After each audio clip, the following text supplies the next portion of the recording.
اللہم یا علی یا عظیم یا حلیم یا علیم۔ امید ہے تمام احباب سب خیر و عافیت سے ہوں گے۔ اللہ رب العزت تمام احباب کو برکتیں، رحمتیں اور فضیلتیں عطا فرمائیں۔ خانقاہ انوار تارکیہ شاذلیہ میں تمام احباب کو خوش آمدید۔ جو احباب روحانیت پہ چل رہے ہیں، سلوک پر چل رہے ہیں، اللہ رب العزت ان کو کامیابی عطا فرمائے۔ اللہ رب العزت تمام احباب کو سلسلے کی برکتیں، فضیلتیں عطا فرمائے اور آسانیاں عطا فرمائے۔ خانقاہ کی طرف سے بہت ہی اچھی پیاری ویڈیو اپلوڈ کی جاتی ہے۔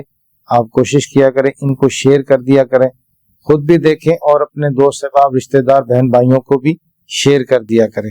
اللہ رب العزت آپ کو برکتیں دے۔ الحمدللہ خانقاہ کی طرف سے بہت ساری سیریز چل رہی ہیں ہماری، تو ان کا یہ ساری کہہ لو کہ یہ معاملات اس لیے کیے جاتے ہیں کہ آپ لوگوں کے لیے ویڈیو اپلوڈ کی جاتی ہے، آپ خود بھی اس سے مستفیض ہوں، اپنے بہن بھائی رشتہ داروں کے لیے بھی آپ ان کو بھی سینڈ کر سکتے ہیں۔ تو بہت سارے اچھے نقوش دیے جاتے ہیں، فلیتے دیے جاتے ہیں اور بہت ہی اچھے اعمال، سہل اعمال اچھے انداز میں جو ہے نا وہ ویڈیو بنا کے اپلوڈ کی جاتی ہے۔ آج انشاءاللہ تعالی اسماء الہیہ پر بات کریں گے، اللہ رب العزت کے پیارے ناموں پر۔ تو ہم الحمدللہ پہلے اسم اللہ، اسم ذات پر ویڈیو بنائی تھی، اس کے جو ہے نا وہ نقوش تعویذات بھی دیے تھے اور اس کے عمل کا، زکوٰۃ کا طریقہ بھی بتایا تھا۔ الحمدللہ ہم یا رحمان، اللہ رب العزت کا پیارا نام، یہ بہت ہی بابرکت نام ہے۔ اللہ رب العزت نے اس نام کی بہت زیادہ فضیلت قرآن میں بھی عطا فرمائی ہے۔ اللہ رب العزت نے بار بار اپنا تعارف جب کروایا ہے قرآن پاک میں تو یا رحمان کہا ہے، اور اسی طرح سورہ رحمان بھی پوری ہے، پوری کی پوری سورہ رحمان اللہ رب العزت نے جو ہے نا وہ عطا فرمائی ہے۔ تو یہ ساری برکتیں یا رحمان کی ہیں، اللہ رب العزت کی ہیں۔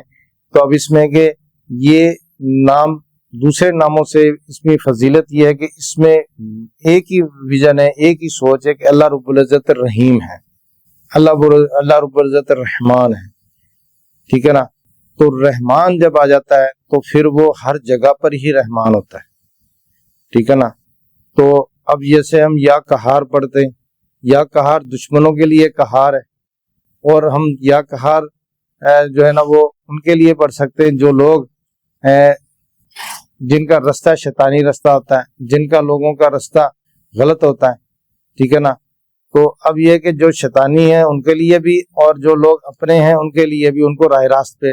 لیکن یا رحمان کا یہ کہ یہ یا رحمان ہی ہے، ہر معاملے میں رحم کرنے والا ہے، کرم کرنے والا ہے، رحم کرنے والا ہے۔ اب جس مقصد کے لیے بھی پڑھیں گے تو اللہ رب العزت آپ کا وہ مقصد اپنے قدرت سے، اپنے کرم سے اور اس نام کے صدقے سے آپ کو عطا فرما دے گا۔ تو اب اس میں ترکیب اس طرح کرنی کہ روزانہ آپ نے 5000 مرتبہ یا رحمان یا رحمان یا رحمان یا رحمان پڑھنا ہے۔ الرحمان بھی پڑھ سکتے ہیں، ٹھیک ہے نا۔ تو الرحمان بھی اسی طرح پڑھیں گے اور یہ 5000 مرتبہ روزانہ پڑھنا ہے۔ میرا خیال ہے کہ میکسیمم اس میں 35 سے 40 منٹ بھی مشکل سے لگیں گے، لیکن اس کے جو فیض و برکات ہیں وہ آپ ساری زندگی بھی سمیٹ نہیں پائیں گے، ٹھیک ہے نا۔ تو اب اس میں آپ یہ بھی کر سکتے ہیں کہ آپ اس کو ڈیوائیڈ کر لیں، 2 نشستیں کر لیں، ٹھیک ہے نا۔ مکمل یکسوئی ہونا ضروری ہے۔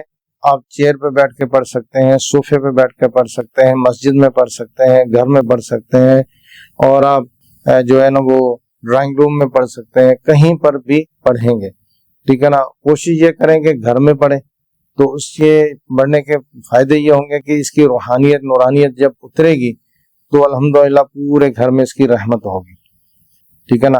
اور دوسری ترکیب یہ ہے کہ آپ اس کو 11000 مرتبہ روزانہ پڑھیں۔ ہم اس کا معمول بنا لیں، ٹھیک ہے نا، کہ آپ روزانہ 11000 آپ نے ترکیب کرنی ہے، اور روزانہ 11000 پڑھتے رہیں، 11000 پڑھتے رہیں۔ جو لوگ روحانیت پر چل رہے ہیں، جو لوگ عملیات پر چل رہے ہیں، جو لوگ علاج معالجہ کر رہے ہیں لوگوں کا، تو وہ اس نام کو لازمی پڑھیں۔ تو دیکھیں یہ نہیں ہوتا کہ آپ نے علاج معالجہ کر لیا، تعویذات دے دیے تو بات ختم ہو گئی۔ آپ کے پاس بیک اپ ہونا چاہیے، آپ کے پاس روحانیت ہونی چاہیے، آپ کے پاس اتنی روحانیت ہونی چاہیے جب آپ علاج معالجہ کریں تو جو شیاطین چیزیں ہیں، جو جادو کے ذریعے مسلط کی گئی ہیں، شیطان ہیں، جنات ہیں، تو وہ آپ کی طرف جب آپ کی طرف دیکھے تو پھر وہ دوبارہ آپ کی طرف نہ دیکھ پائے. نہیں تو اکثر یہ ہوتا ہے ہمارے عاملین حضرات، وہ کیا ہوتا ہے کہ دم کرتے ہیں، کسی کو علاج کرتے ہیں، اور اس کے اوپر کوئی خبیث چیز بیٹھی ہے فوراً سے عمل کے اوپر بندش لگا دیتی ہے. لیکن اگر آپ نے اللہ رب العزت کے پیارے ناموں کی زکوٰۃ ادا کی ہوئی ہے تو آپ محفوظ رہیں گے. ٹھیک ہے نا؟ تو اسی طرح آپ 12,500 پڑھ سکتے ہیں. 12,500 روزانہ پڑھیں گے، 10 دن میں 1,00,000 ہو جائے گا. پھر آپ اس کو 1 دن یا 2 دن گیپ دے دیں، یا 7 میں بھی شروع کر سکتے ہیں. پھر آپ جو ہے نا وہ بیچ والے مہینے کے 10 دنوں میں 1,00,000 کر لیں. پھر لاسٹ آخری 10 دنوں میں 1,00,000 کر لیں. یعنی کہ 1 مہینے میں آپ 3 مرتبہ 1,00,000 کر لیں گے تو اس کی زکوٰۃ کبیر ادا ہو جائے گی. اور یہ تا زندگی کے لیے، تا حیات کے لیے ہے. اور اس کے فیوز و برکات آپ کو نہیں حاصل ہوں گے کہ صرف آپ کہیں گے کہ مجھے ہی، صرف نہیں، آپ کی نسلوں تک اس کے فیوز و برکات جائیں گے. جس طرح آپ دیکھا ہوگا نا کہ یہ ڈاکٹر کے پاس جب جاتا ہے مریض تو ڈاکٹر تشخیص کرتا بھی آپ کو شوگر ہے، تو شوگر کے فوراً اس کا اگلا سوال ہوگا کہ آپ کے گھر میں کسی کو شوگر ہے، والد میں ہے، والدہ میں ہے، گھر والوں میں ہے. ٹھیک ہے نا؟ دیکھیں بیماری نسل در نسل جا سکتی ہے، تو پھر روحانیت کیوں نہیں جائے گی؟ روحانیت تو پہلے جائے گی. ٹھیک ہے نا؟ جو آپ نے پڑھا ہے، آپ نے محنت کی ہے. اب ہمارے پیر و مرشد نے جو پڑھا ہوا، ذکر کیا ہوا ہے، زکوٰۃ ادا کی ہوئی، بہت اسٹرگل کی ہوئی ہے. ہم تو کہتے ہیں نا کہ ابھی ہمیں تو پکی پکائی مل گئی ہے کہ ہمارے پیر و مرشد نے اتنا کچھ ہمیں عطا فرما دیا ہے. تو دیکھیں جب ہمارے پیر و مرشد نے پڑھا ہے، ہمیں ان کے جو ہے نا وہ ان کی طرف سے سب کچھ عطا ہو گیا، تو پھر آپ جب پڑھیں گے آپ کی اولاد کو بھی یہ سب کچھ عطا ہوگا. تو اس میں ہوتا ہے کہ آفات بلیات سے بندہ محفوظ رہتا ہے، ایکسیڈنٹ سے محفوظ رہتا ہے، لڑائی جھگڑے سے محفوظ رہتا ہے، شیاطین کے شر سے محفوظ رہتا ہے، حاسدوں کے حسد سے محفوظ رہتا ہے. آپ بزنس کر رہے ہیں، کام کر رہے ہیں، جاب کر رہے ہیں، تو بے شمار ایسے لوگ ہوں گے کہ آپ کو وہ گرانے کی کوشش کریں گے.